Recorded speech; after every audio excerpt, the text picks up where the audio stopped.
আজকে আমি আমার ভিডিও বা কোনো পলিটিশিয়ানস বা কোনো অ্যাডভার্সারিজ কাউকে অ্যাড্রেস করব না। আজকে আমি আমার ভিডিওটা অ্যাড্রেস করব আপনাদেরকে। সাধারণ মানুষকে, বাংলাদেশের সাধারণ মানুষকে। ভিডিওর শেষে সবার জন্য একটা কোয়েশ্চেনও থাকবে। আমি জানি না আপনাদের কতজনের মনে আছে, বাট আজ থেকে অনেক বছর আগে যখন বাংলাদেশে ওই প্রাইভেট ইউনিভার্সিটিগুলিতে ওই শিক্ষার উপরে ভ্যাট দেওয়া হয়েছিল, মনে আছে? তখন আমার মতো কিছু মানুষ, আরও অনেকেই প্রতিবাদ করেছিল এবং শর্ট ফিল্ম বানিয়েছিল এটার জন্য। এবং সেই সাথে আমাদের অনেক ছোট ভাই ছাত্রলীগের, মানে তখন আওয়ামী লীগ করতো, ছাত্রলীগ করতো বা ছাত্রলীগে জয়েনও করেন, এরকম অনেকেই আমার সাথে বা আমাদের সাথে সেই ক্যাম্পেইনে জয়েন হয়েছিল যাতে ভ্যাট ক্যান্সেল করা হয়। আমি জানি না মনে আছে কিনা, কারণ তখন যারা আমাকে ফলো করতেন তাদের হয়তো মনে আছে আর কি। তো ওটা একটা বিপদ ছিল, এক ধরনের প্রবলেমেটিক একটা জিনিস ছিল, যেটা কিন্তু আবার আমরাই প্রতিবাদ করেছিলাম। যদিও তখন আওয়ামী লীগ সরকার ক্ষমতায় ছিল, বাট আমরাই আবার সেটাকে প্রতিবাদ করেছিলাম, সেই সাথে বাংলাদেশের সাধারণ মানুষও, এবং এটা ঠিক হয়েছিল। সাইক্লোন বা বন্যা বা ঘূর্ণিঝড় বা বিভিন্ন ধরনের ন্যাচারাল ক্যালামিটি যেগুলি, সেগুলি তো খেয়াল করে দেখবেন, যখনই এ ধরনের কোনো একটা ডিজাস্টার হয় বা কিছু একটা হয়, সবার আগে আমাদের কিছু পোলাপাইন আছে, যেমন ধরেন, মানে আমাদের ভাই ব্রাদার, যাদেরকে আমি ভাই ব্রাদার বলি, আমার জাতের বেশিরভাগই ধরেন ছাত্রলীগ করে, হয়তো এলাকায় ছাত্রলীগ করে, বা কয়েকজনের সাথে পরিচয় আছে আওয়ামী লীগ মাইন্ডেড, মানে এরকম আর কি। তারা সবাই বেসিক্যালি নিজেদেরকে বঙ্গবন্ধু সৈনিক বলে আর কি। তারা সবার আগে এগিয়ে যেত, মনে আছে তো না? মানে হ্যাঁ, অনেকে এখন নেগেটিভ কথা বলবেন যে ছাত্রলীগ এই করছে বা আওয়ামী লীগ এটা করছে, বাট ওগুলি অন্য লেভেলের কথা। বাট আপনি আপনাদের লেভেলে, মানে আমাদের লেভেলে, সাধারণ মানুষের লেভেলে যদি কথা বলেন, তারাই কিন্তু এগিয়ে আসে বিভিন্ন ধরনের হেল্প নিয়ে, সাহায্য নিয়ে, মানে তারা কিন্তু অত কিছু চিন্তা করে না। আচ্ছা, এগুলি তো অনেক ডিস্ট্যান্ট মেমোরি, রাইট? কোভিডের সময়কার কথা মনে আছে কিনা আমি জানি না আপনাদের। কোভিডের সময়, যখন ওই সময় বাংলাদেশের বিভিন্ন অন্যান্য যে সমস্ত মানে তখনকার যে পলিটিক্যাল অপোজিশন যারা ছিল, তারা ঘরের ভিতরে ঢুকে বসেছিল। কেউ কেউ তো আবার ওই কী বলে, সবাইকে বলছিল যেন ভ্যাকসিন না নেয়, উল্টাপাল্টা কথা ছড়াচ্ছিল, মানুষকে বিপদগ্রস্ত করছিল। আবার অনেকেই কোভিডের মধ্যে আমার মনে হয় বিএনপি ওই সভা সমিতি করে আরও উল্টা কোভিডকে বাড়ায় দেওয়ার একটা কাহিনী করছিল, অ্যান্ড অল দ্যাট। একটা ঘটনা বলি। আমাদের কিছু ছোট ভাই ছিল এলাকায়, তারা কী বলে, মানুষকে হেল্প করতে চাচ্ছিল কীভাবে কোভিডের মধ্যে মানুষজন নাই, শাটডাউন লকডাউন চলছে অ্যান্ড অল দ্যাট। এক ছোটো ভাই, সে ছাত্রলীগ করে। অ্যাকচুয়ালি ওই ছাত্রলীগের তো মানে কোনো উপরের লেভেলে না, এলাকার মধ্যে ছাত্রলীগ করে, বঙ্গবন্ধু সৈনিক, অনলাইনে অ্যাক্টিভ থাকতো। খুব সাধারণ একটা ছেলে, স্টুডেন্ট, পকেটে টাকা পয়সা থাকতো না প্রায় সময়। আমার অফিসে আসার কথা ছিল, কিন্তু সে আসে নাই। লকডাউনের মধ্যে আমার অফিসে আসার কথা ছিল, সে আসে নাই। না এসে বলছে, না আমি একটা কাজে যাচ্ছি, পরে আসবো। আমি বললাম কিসে? বলে পরে আসবো।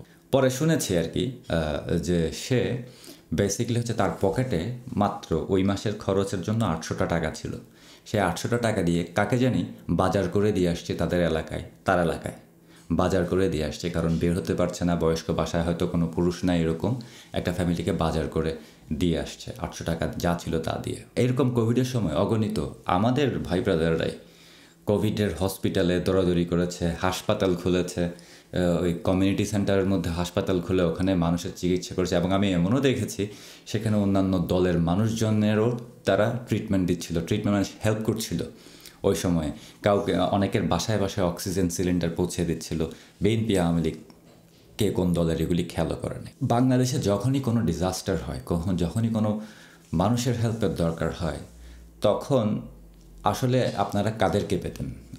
আপনাদের আশেপাশে কাদেরকে পেতেন? যখন কোনো সমস্যায় পড়তেন, তখন কাদেরকে জানাতেন? কারা আপনাদের পাশে থাকতো? আমি পয়েন্ট আউট করার দরকার নেই, আপনারা এই প্রশ্নের উত্তর জানেন।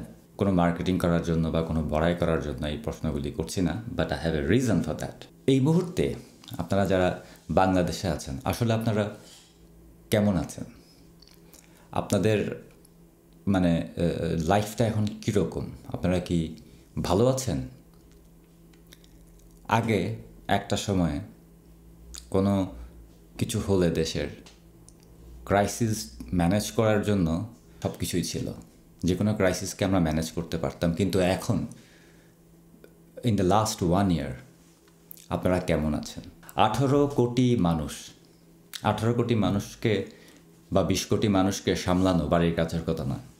এত ছোট্ট একটা দেশে 20 কোটি, 20 কোটি মানুষ 20 কোটি রকমের, এবং এই সব ধরনের মানুষকে সামলে রাখা, নিরাপদে রাখা, তাদেরকে প্রোটেক্ট করা বাড়ির কাছে কথা না।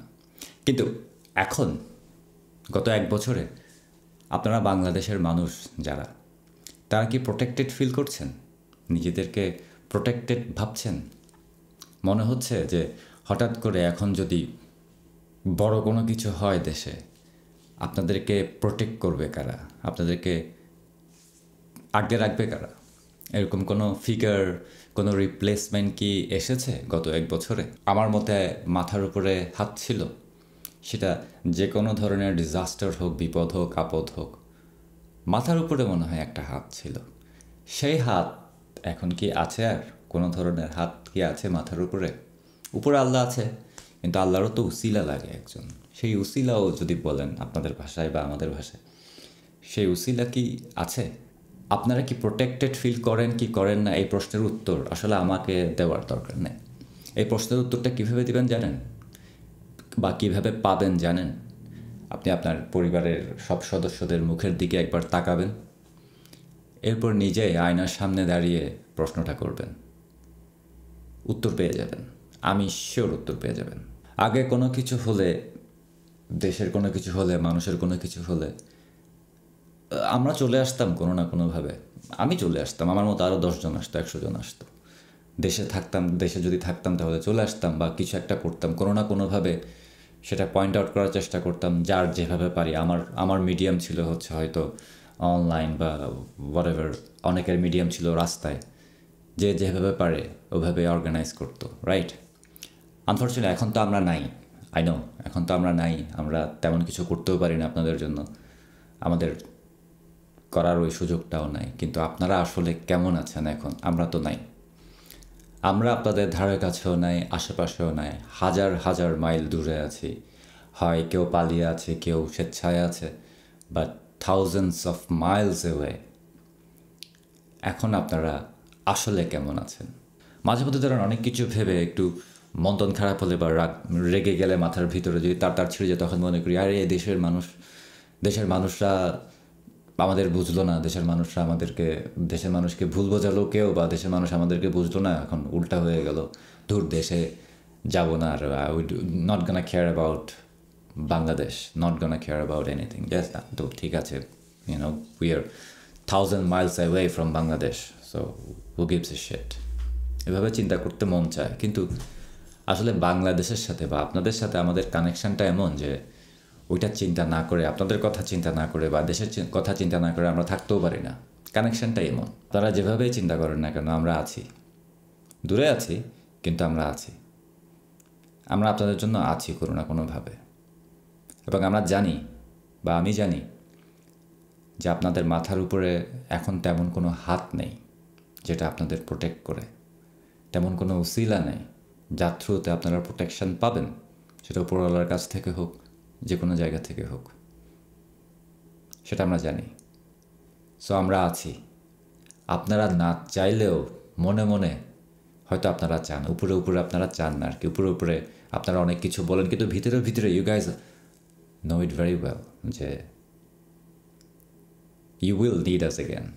সেজন্য আমরা রেডি থাকবো আপনাদের জন্য, উই উইল বি রেডি। কারণ আপনাদের সাথে আমাদের কানেকশানটা অন্যরকম, দেশের সাথে আমাদের কানেকশানটা অন্যরকম। কারোর মতো ফেলে দিতে পারবো না, কেন? আপনাদেরকে সবাই ফেলে দিবে, অলরেডি ফেলে দিয়েছে। They don't care about you, but we do. এবং আমরা এখানে আছি, we are here with you, যেভাবেই পারি। And maybe soon enough things will be different again. তখন আপনারা কম্পেয়ার এবং কন্ট্রাস্ট করতে পারবেন যে আগে কী ছিলেন বা কেমন ছিলেন, এখন কেমন আছি, and all that. But ask yourself first. ভালো থাকবেন।